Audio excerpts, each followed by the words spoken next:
তো আগের ভিডিওতে দেখেছিলেন কি করে আমরা হাজারো বাধা পেরিয়ে পৌঁছেছিলাম মন্দারমণিতে।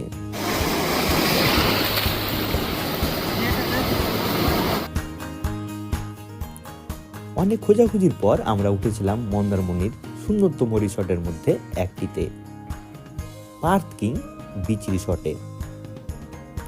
চলুন আপনাদের দেখানোর চেষ্টা করি রিসর্টটা কত সুন্দর। এই রিসর্টে দুই ধরনের রুম পাওয়া যায়, নর্মাল রুম আর প্রাইভেট কটেজ। রিসর্টে প্রবেশ করলেই প্রথমে দেখা মিলবে খুব একটা উঁচু বিল্ডিং এর। এখানেই আছে নর্মাল রুমগুলি।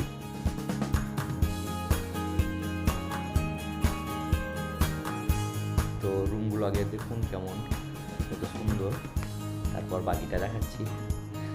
এই রুমের গেট, আস্তে আস্তে এদিকে প্রফেসর সাহেব উল্টে পড়েছে।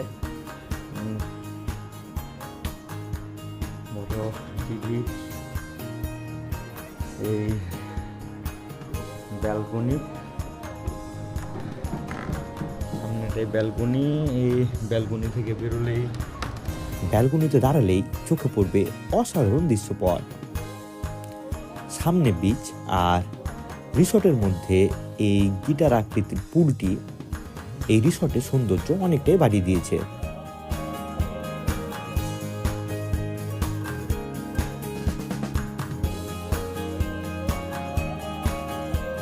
ফ্রিজের ব্যবস্থাও আছে।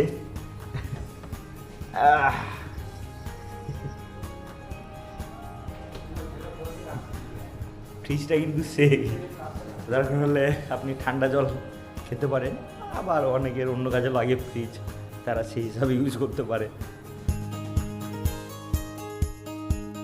চলুন এবার দেখা যাক রিসর্ট থেকে বিচ কত দূরে আর কটেজগুলি বা কেমন। এই রিসর্ট, আর রিসর্ট থেকে একদম এই সাগরের কূলে।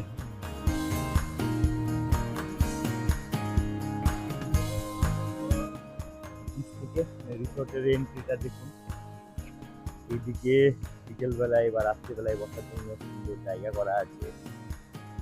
ছোট ছোট যেগুলো দেখা যাচ্ছে কটেজ, আমাদের এই কটেজগুলোতে থাকার খুব ইচ্ছে ছিল, বাট অনেক আগে থেকে বুকিং হয়ে গেছে বলে আমাদের আর কটেজে থাকা হলো না। এই যাবো এখন সুইমিং পুলে নামবো একটু। তো কটেজগুলোকে কাছ থেকে দেখুন,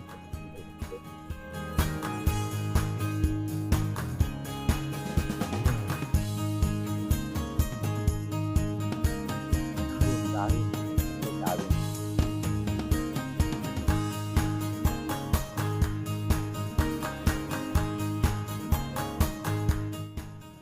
এই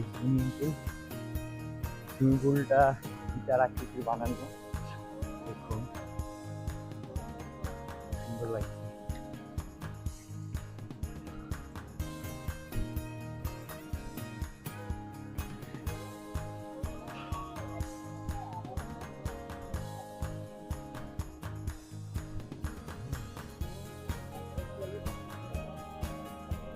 আমার বিহাই নামছে সুইমিং পুলে। এসো,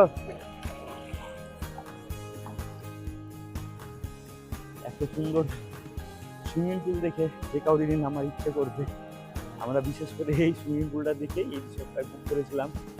এখন আমরা নামবো সুইমিং পুলে, রোদ সামলানো যাচ্ছে না, বাট এই ড্রেস পরে সুইমিং পুলে নামা বারণ, তাই ড্রেস চেঞ্জ করতে যেতে হবে। এখন ড্রেস চেঞ্জ করে আসবো, তারপর সুইমিং পুলে নামবো।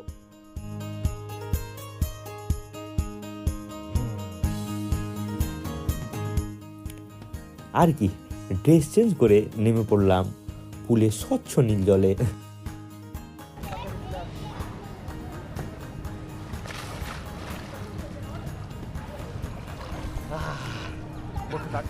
সুইমিং পুলের জলে ভাসতে সেই রকম আনন্দ। মহানন্দা নদীর তীরে বাড়ি হয় আমাদের, সাঁতারটা বেশ ভালোই জানা।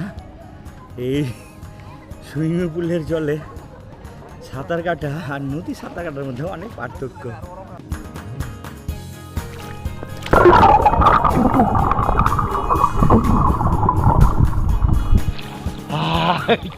3 বন্ধু মিলে মজা করলাম বেশ অনেকক্ষণ।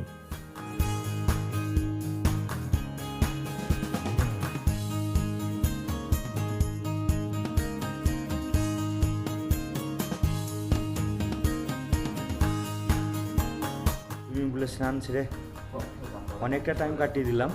এখন প্রায় 3:30 বেজে গেছে, লাঞ্চ করিনি এখনো। তো যাই হোক, এখানে সবথেকে সুবিধা হচ্ছে লাঞ্চ নিজে নিজে ঘরে চলে আসে। তো লাঞ্চে কি আছে দেখুন। ও বাবা, কি সুন্দরভাবে সাজানো আছে রে ভাই। পমফ্রেট মাছ, চিকেন,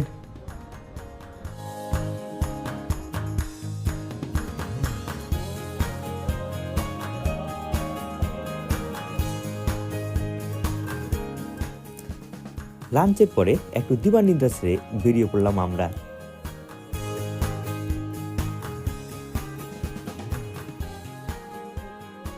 চলুন এরপর আপনাদের দেখানোর চেষ্টা করি মন্দারমণির সন্ধ্যের পরিবেশ।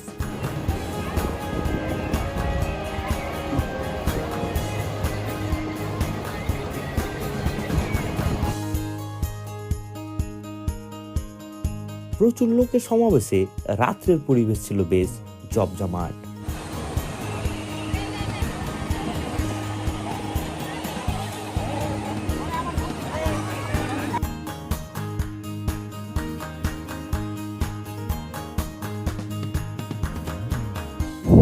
বেশ কিছুক্ষণ আমরা সমুদ্র তটে হাঁটছি। এখন রাত্রিবেলায় সমুদ্র জল যেন একদম বেশ উত্তাল হয়ে গেছে। এই জলবায়ুর যে হাওয়া, সেই হাওয়াটা অতটা শীতল স্পর্শ নেই, বেশ উষ্ণ উষ্ণ মনে হচ্ছে, একটু গরম গরম হাওয়াটা লাগছে। তা সত্ত্বেও বেশ একটা দারুণ পরিবেশ, বেশ উপভোগ্য হয়ে আছে। ওই দিকটা আমরা গিয়েছিলাম, মানে আমরা যে রিসর্টে আছি সেখানটা একটু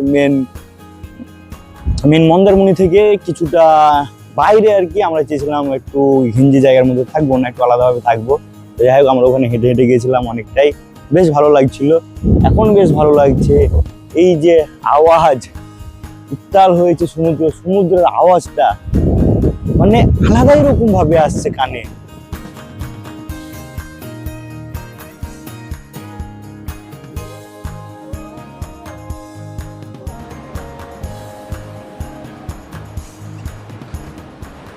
মন্দারমণির বীচ থেকে সবাইকে জানাই সুপ্রভাত। তো আপনারা দেখেছেন আগে যে আমাদের মন্দারমণির আসার প্ল্যানটা কীভাবে ঘুরতে গেছে। মানে এসেছি ঠিকই আমরা, কিন্তু রাস্তার মাঝে গাড়ি খারাপ হয়ে যাওয়ায়, গাড়ির ক্লাচ প্লেট পড়ে যাওয়ায় আমাদের 2 দিন অন্য জায়গায় হল্ট করতে হয়েছে।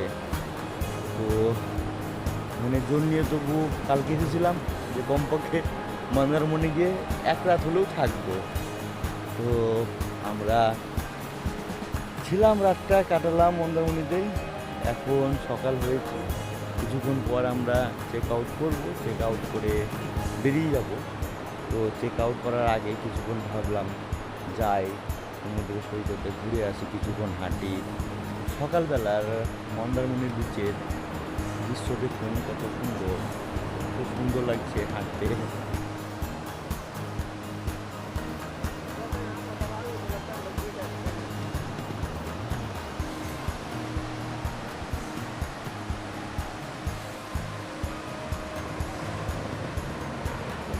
তো যাই হোক, আমাদের মন মতো করে মন্দারমণি ঘোরা হলো না, ট্রিপটা খুব মন মতো হলো না।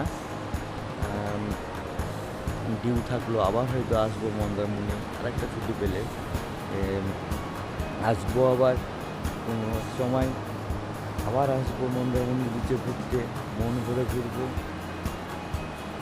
সবাই ভালো থাকবেন। আজকের ব্লগ আমরা এখানেই শেষ করব।